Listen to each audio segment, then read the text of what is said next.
ऋषिवर, मैं नहीं चाहता कि यह क्षेत्र एक बार फिर अग्नि और मानव वृक्ष के सागर में परिवर्तित हो जाए। मैं यह भी नहीं चाहता कि हमारा खड़ग एक बार फिर मानव वृक्ष से अपना मुख लाल करे। मैं यह भी जानता हूं कि आप भी यह नहीं चाहते होंगे। मैं ऋषि हूं और ये मेरे विद्यार्थी हैं। अहिंसा मेरा परम धर्म है और मैं उसी धर्म की शिक्षा इन्हें भी दे रहा हूं। अब भी यह कहने की आवश्यकता रह गई है कि हमें रक्त और अग्नि के इस खेल से कितनी घृणा है। यह खेल बंद भी हो सकता है ऋषिवर।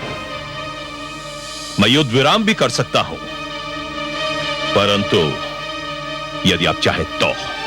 इस रक्तपात को रोकने के लिए मुझे क्या करना होगा? एक छोटा सा कार्य है ऋषिवर, एक छोटी सी बात है। सुशीला मुझे दे दो। तुम ये संदेश पहले भी मुझे भेज चुके हो और मुझे पूर्ण विश्वास है कि तुम्हें अपने संदेश के लिए मेरा उत्तर भी तुम्हें मिल चुका होगा। एक पशु एक गाय के लिए इतना बड़ा संकट मोल ले रहे हो ऋषिवर? प्रश्न एक पशु का नहीं, प्रश्न एक सिद्धांत का है सहस्त्रार्जुन। सिद्धांत? कैसा सिद्धांत?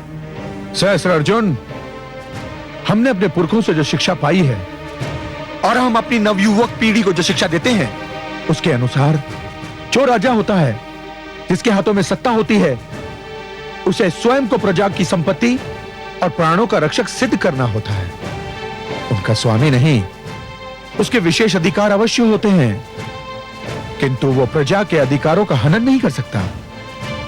तुम्हारे राजकुमार को यदि सुशीला भाग गई थी तो उन्हें हमसे विनती करनी चाहिए थी, हमसे प्रार्थना करनी चाहिए थी। विनती? प्रार्थना?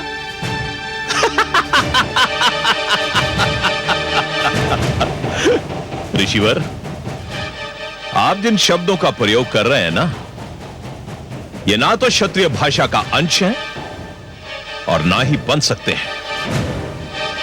स्पष्ट और सरल बात यह है ऋषिवर कि हमारे पुत्रों ने सुशीला की मांग की है और उनकी मांग पूरी करना पिता के नाते हमारा कर्तव्य है। तो फिर तुम भी सुन लो सहस्त्रार्जुन, सुशीला मेरी संपत्ति है और अपनी संपत्ति की रक्षा करना मेरा भी धर्म है। और यह धर्म आप कैसे निभाएंगे ऋषिवर? शस्त्र उठाकर। शस्त्र उठाकर?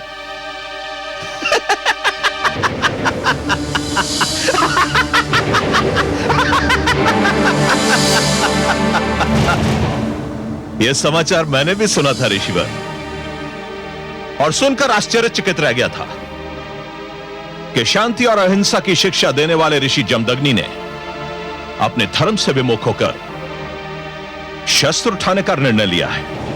अच्छा,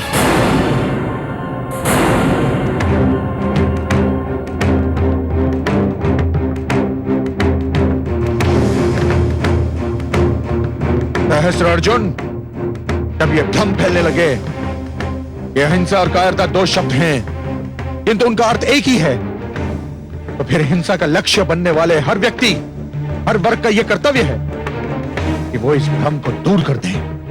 तो आप मुझ पर आक्रमण करेंगे? नहीं, किंतु यदि तुमने आक्रमण किया तो मैं समस्त शक्ति के साथ आत्मरक्षा अवश्य करूंगा।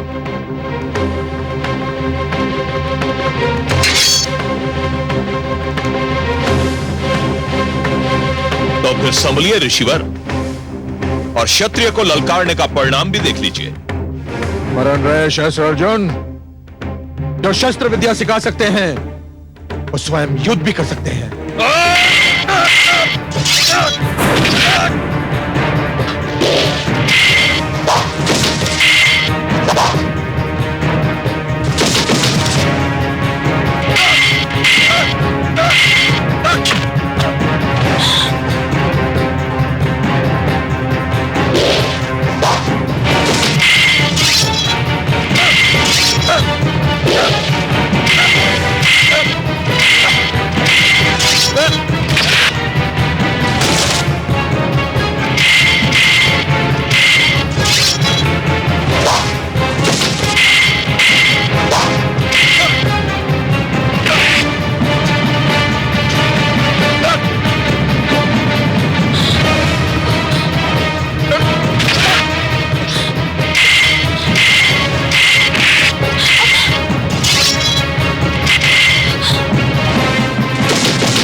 स्वामी स्वामी स्वामी स्वामी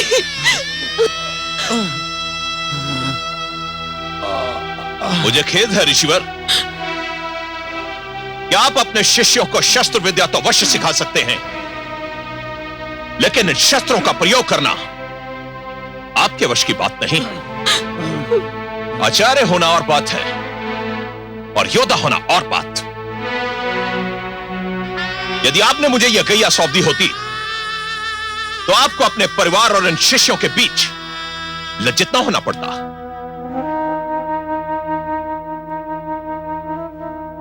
हाँ?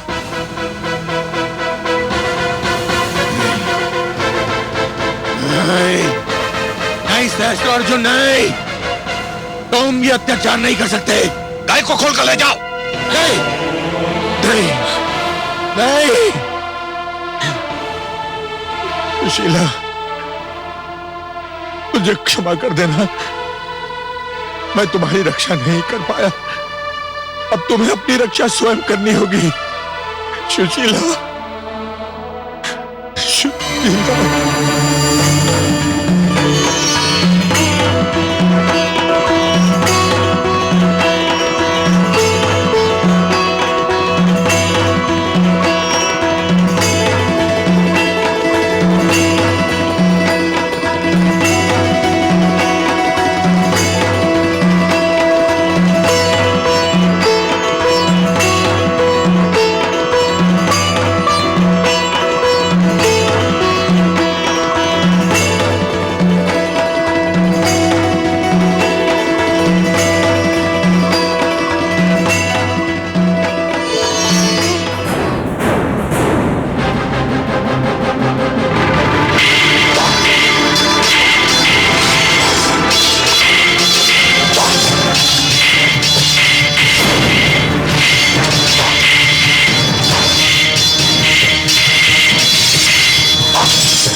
अपने सैनिकों को नहीं रोका तो मैं इस ऋषि की गर्दन काट दूंगा।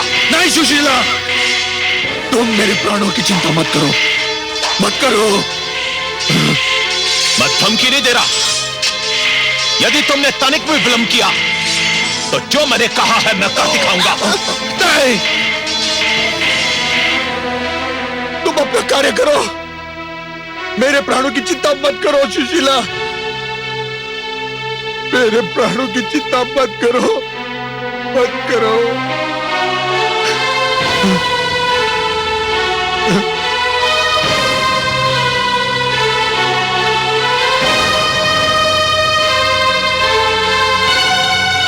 नहीं,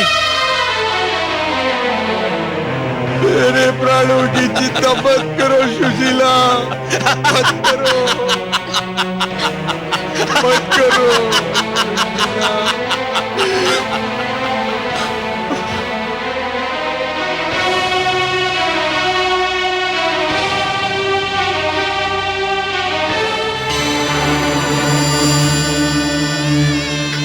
मत करो सुशीला, मत करो,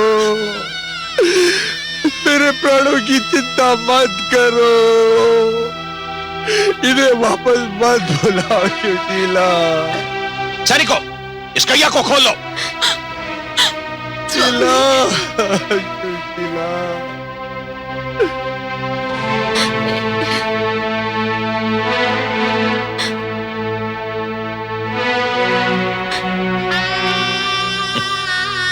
मेरे प्राणों की चिंता मत करो।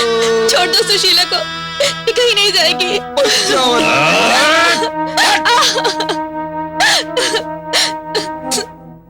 सुशीला। बचाओ अनामिका। छोड़ दो सुशीला को, छोड़ दो। बचाओ अनामिका, बचाओ। चलो। अनामिका को रोको। सुशीला, सुशीला, सुशीला, सुशीला, सुशीला, सुशीला, सुशीला। स्वामी, स्वामी, स्वामी, पुत्र, स्वामी, स्वामी क्या हुआ?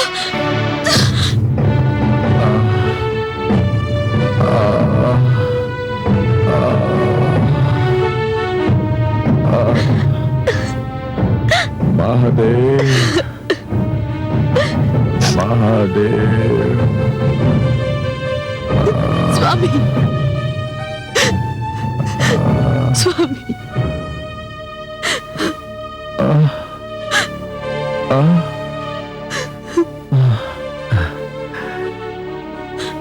परशुराम, पुत्र तुम सत्य कहते थे। आवश्यकता पड़ने पर शस्त्र केवल आत्मरक्षा के लिए नहीं,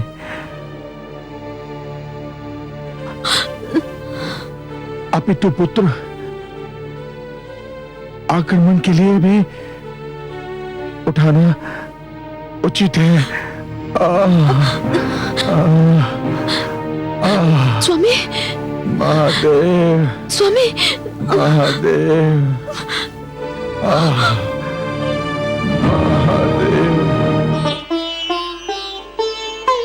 क्या हो गया है दुष्ट सहस्रार्जुन को? भोली भाली गौ सुशीला को छीन कर ले गया। ये तो घोर पाप है। महादेवी, ये घटना केवल एक गाय को छीनने तक सीमित नहीं है।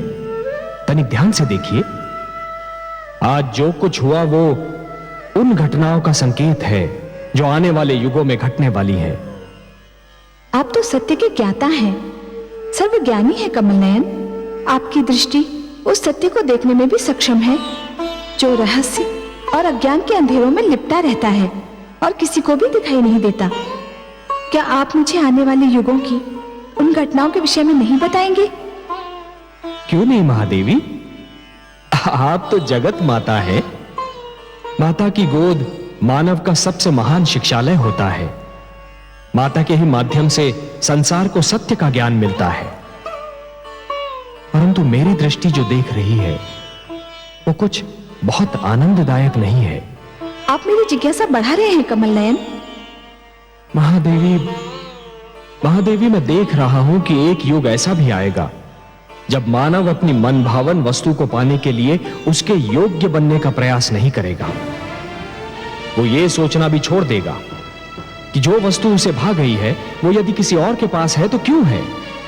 उस व्यक्ति ने ऐसा क्या किया कि वो सुंदर वस्तु उसे मिल गई, और वो उस वस्तु को बलपूर्वक छीनने का प्रयास करेगा। मानव अपनी योग्यता के स्थान पर अपने बाहुबल पर अधिक विश्वास करेगा। ये तो बहुत दुखद संभावना है कमल नयन। परंतु सच्ची भी।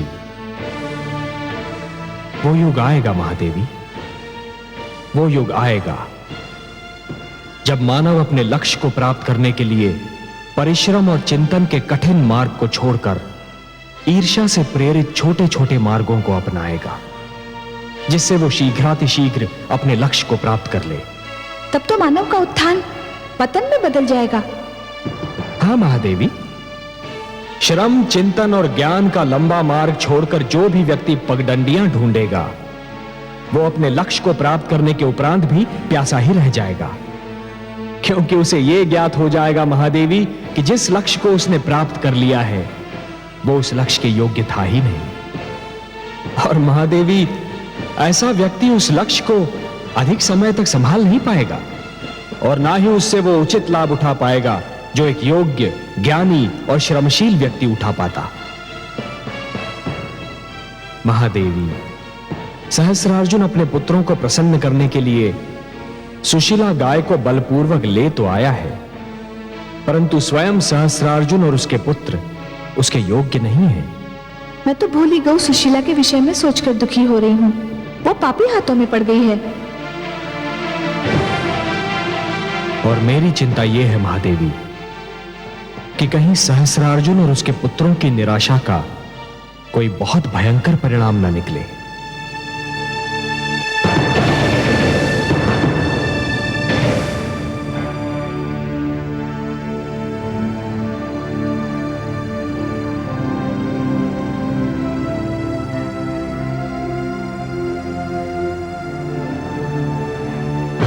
मेरे राजकुमारों, मेरे पुत्रों, मैंने तुम्हारी मनोकामना पूरी कर दी है। तुम्हें ऋषि जमदग्नि की गाय सुशीला भागी थी ना? मैं तुम्हें यह दिखाना चाहता था कि तुम्हारा पिता अपने पुत्रों से कितना प्रेम करता है। मैं सुशीला को ले आया।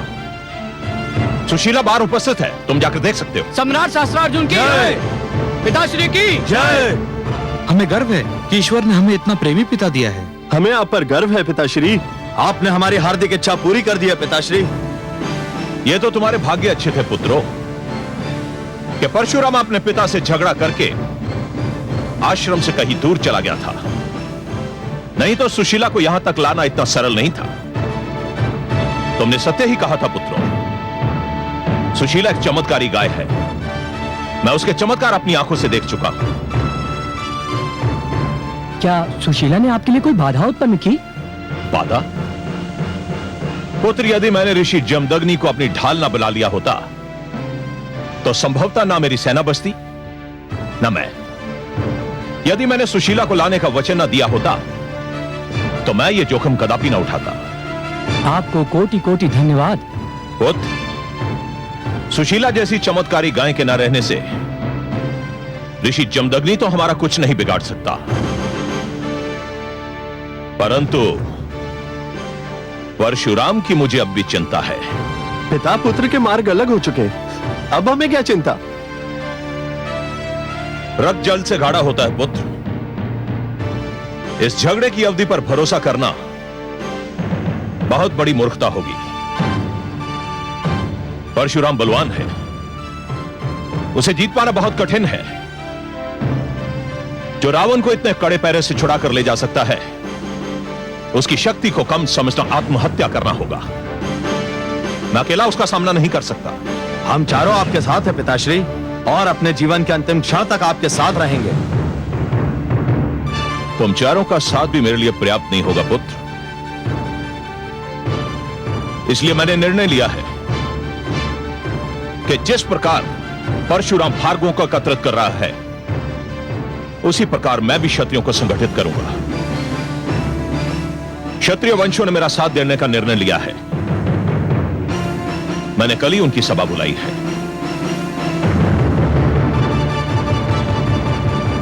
चलो भाइयों, पहले सुशीला के दर्शन तो कर लिए जाएं। चलो चलो चलो चलो।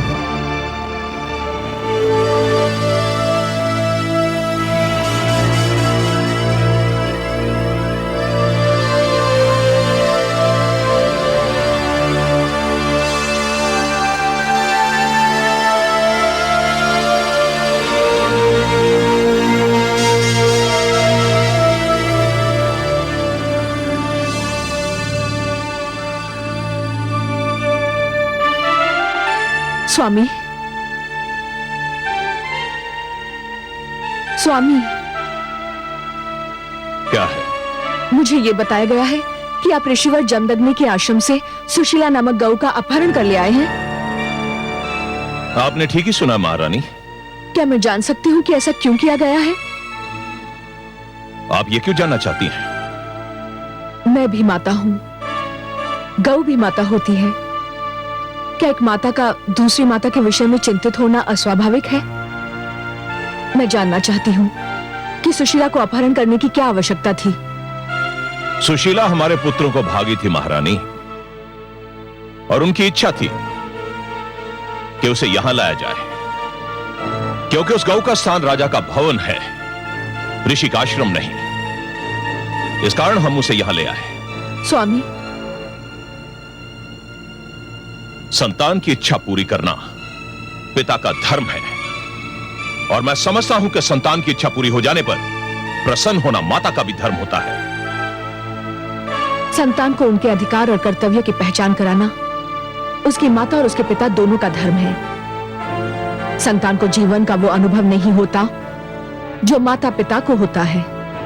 क्या कहना चाहती हैं? स्वामी, संतान की हर इच्छा पूरी करना, चाहे वो उचित हो या अनुचित, उनके साथ बैर करना है, उन्हें पथ भ्रष्ट करना है। वे तो बालक हैं, उनकी बुद्धि और विचार शक्ति अभी भलीभांति विकसित नहीं हुई है। उन्हें तो कुछ भी भा सकता है, वो अच्छा हो या बुरा, उचित हो या अनुचित। उन्हें यह बताना कि उनकी कौन सी मांग उचित है और कौन सी अनुचित आपका और मेरा धर्म है। और मुझे दुख है कि आपने अपना धर्म नहीं निभाया। महारानी, यदि संतान कोई ऐसी इच्छा प्रकट करे जो नैतिक रूप से अनुचित और अमान्य हो, तो माता पिता का कर्तव्य है कि उसे समझाए प्यार से, और नाकाम चले तो दृढ़ता से। सुशीला का अपहरण और ऋषि जमदग्नि पर प्राणलेवा आक्रमण जैसे दो महान पाप आपने किए हैं। स्वामी, कहीं हमारे परिवार को इनका दंड न भोगना पड़े। आप व्यर्थ में अपना समय नष्ट कर रही हैं महारानी। जो होना था वो हो चुका, और मुझे ये भय है महाराज कि जो होना है वो भी होकर रहेगा।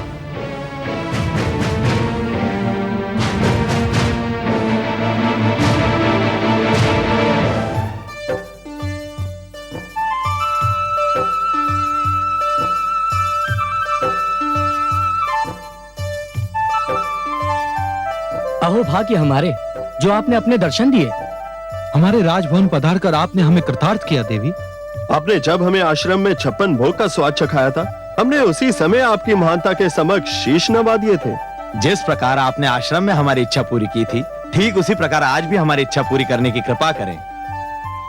हम चारों भाइयों के लिए 4 ऐसी सुंदर कन्याएं प्रकट करो जिनका यौवन मदिरा के कलश की तरह छलक रहा हो, जिनके मुख चंद्रमा और केश श्रावण की काली घटाओं के समान हो। परंतु ठहरो, सुरा के बिना सुंदरी का क्या आनंद। हमें ऐसे सुरा कलश ला कर दो जिन्हें पीकर हम संसार के सारे दुख भूल जाएं। इतना विलंब देवी?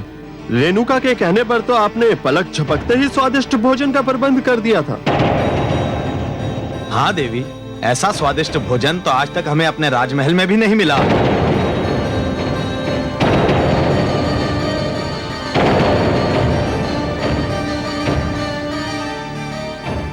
क्या हो गया सुशीला को? तुम हमारे आदेश का पालन क्यों नहीं कर रही? कहीं हमारे साथ छल तो नहीं हुआ? कैसा छल बंधुश्री? ये तो सुशीला ज्ञाति नहीं होती। जमदग्नि ने छल किया है हमारे साथ। ये वो गौ नहीं है। अवश्य ही ये कोई साधारण गऊ है।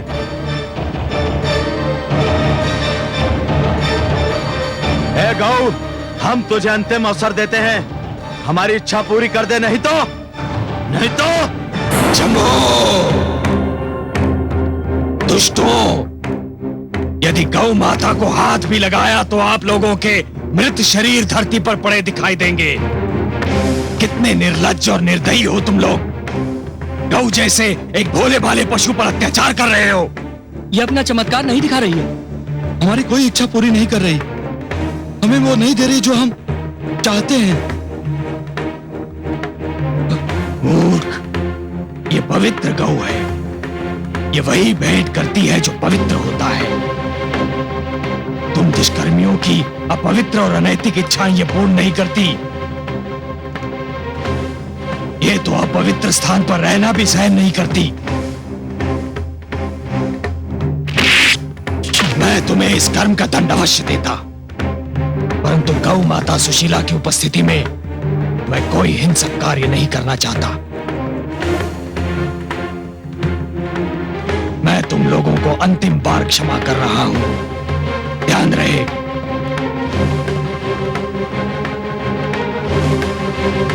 चलिए माता, ये स्थान आपके लिए अपवित्र है। चलिए।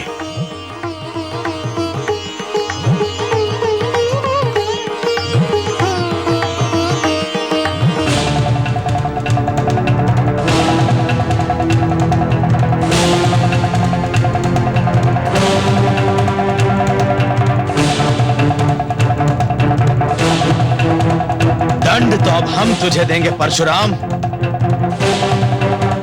इससे पहले कि जमदग्नि के आश्रम में पहुंचे, हम चारों को वहां पहुंचना होगा। चलो भाइयों।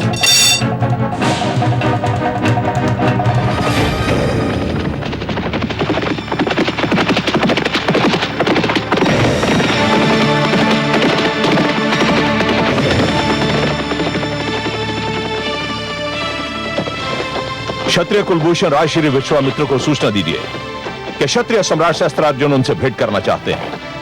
पधारिए सम्राट, गुरुवर संध्या वंदन में व्यस्त हैं। मैं अभी जाकर उन्हें सूचित करता हूँ।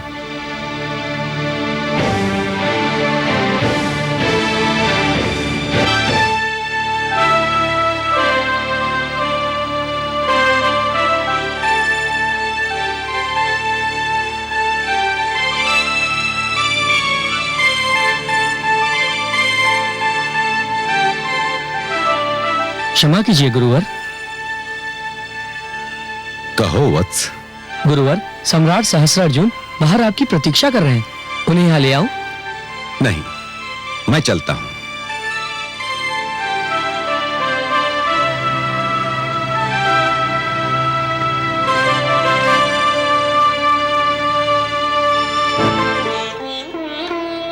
प्रणाम महाराज ऋषि विश्वरथ। प्रणाम महाराज। तुमने मुझे विश्वरथ के नाम से संबोधित किया है। कदाचित तुम तक यह सूचना नहीं पहुंच सकी कि चरित्र और चोले के साथ ही मेरा नाम भी परिवर्तित हो चुका है। अब यह संसार मुझे महर्षि विश्वामित्र के नाम से पुकारता है। संसार आपको चाहे किसी नाम से भी पुकारे ऋषिवर, आप मेरे लिए कल भी क्षत्रिय कुलोत्पन्न ऋषि विश्वरथ थे और आज भी वही हूं। चरित्र और चोला बदलने से जन्म नहीं बदल जाता ऋषिवर, और आप जन्म से क्षत्रिय हो। वह एक भूली हुई कहानी है सहस्त्रार्जुन। यदि तुम चाहो तो इसे मेरा नया जन्म भी कह सकते हो। अब मैं वह नहीं हूं जो था। विचित्र विडंबना है ऋषिवर। लोग समझते हैं कि चरित्र और वर्ग बदलने से धर्म और संस्कार बदल जाते हैं। परशुराम ब्राह्मण होने के उपरांत अपने आप को क्षत्रियों का पालक समझ रहा है, और आप क्षत्रिय होते हुए भी इस बात का अनुरोध कर रहे हैं क्या ब्राह्मण है? अब मैं इस निष्कर्ष पर पहुंच चुका हूं कि इस समाज में सर्वश्रेष्ठ स्थान ब्राह्मण का है। वह आचार्य होता है, विद्वान होता है, गुरु होता है। अतः तुम अपने आने का कारण बताओ। मैं आपको निमंत्रण देने आया हूं ऋषिवर। कैसा निमंत्रण? आपने तो सुना ही होगा कि जमदग्नि पुत्र परशुराम समस्त भार्गवों को एकत्रित कर रहा है हम क्षत्रियों का विनाश करने के लिए।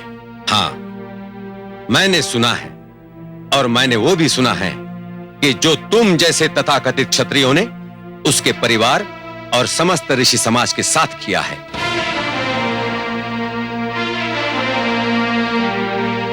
मैंने जो कुछ भी किया है ऋषिवर, वह क्षत्रिय समाज की प्रभुसत्ता स्थापित करने के लिए किया था, और जो कुछ भी करूंगा उसी उद्देश्य के साथ करूंगा।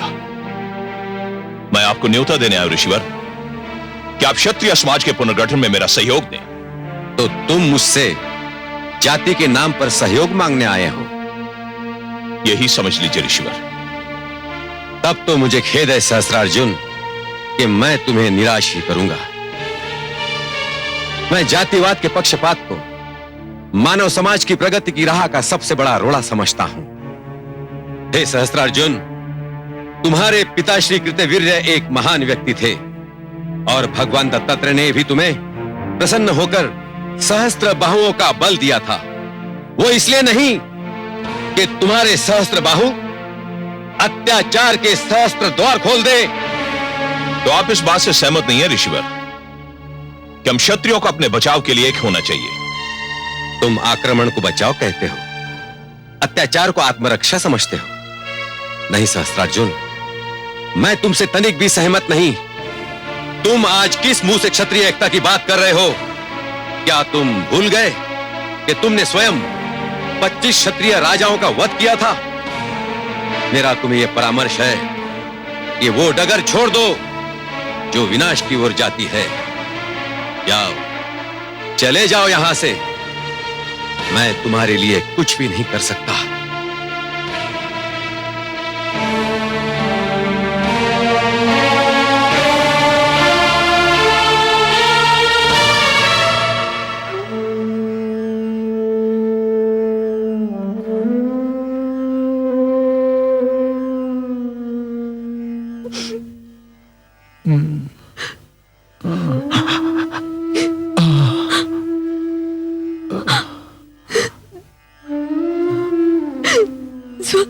रेणुका, स्वामी, स्वामी, ईश्वर का धन्यवाद।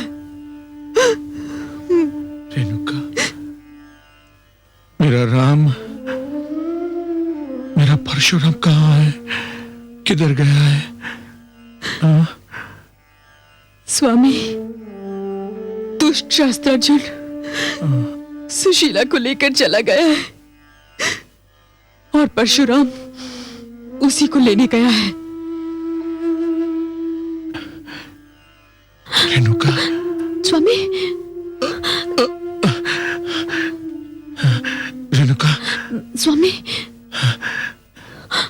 मेरे शिष्य और मेरे शेष पुत्र तो घायल नहीं हुए ना रेणुका? आप चिंता न करें स्वामी, उनके घाव साधारण हैं। मैंने उन्हें विश्राम करने का आदेश भी दे दिया है। वे विश्राम कर रहे होंगे। ईश्वर का धन्यवाद कि आप मूर्छा से बाहर आ गए। आपको मूर्छित देखकर मैं तो घबरा ही गई थी। पहले मूर्छित देखा था, अब मृत देखोगी। तुम्हारे पुत्र परशुराम ने हमारा अपमान किया था। हमारा अपमान किया तो जान लेगा कि हमारा अपमान करने का परिणाम क्या होता है।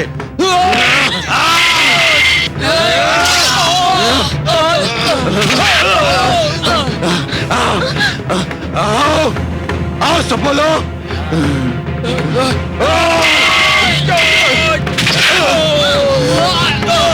रेणुका, तुम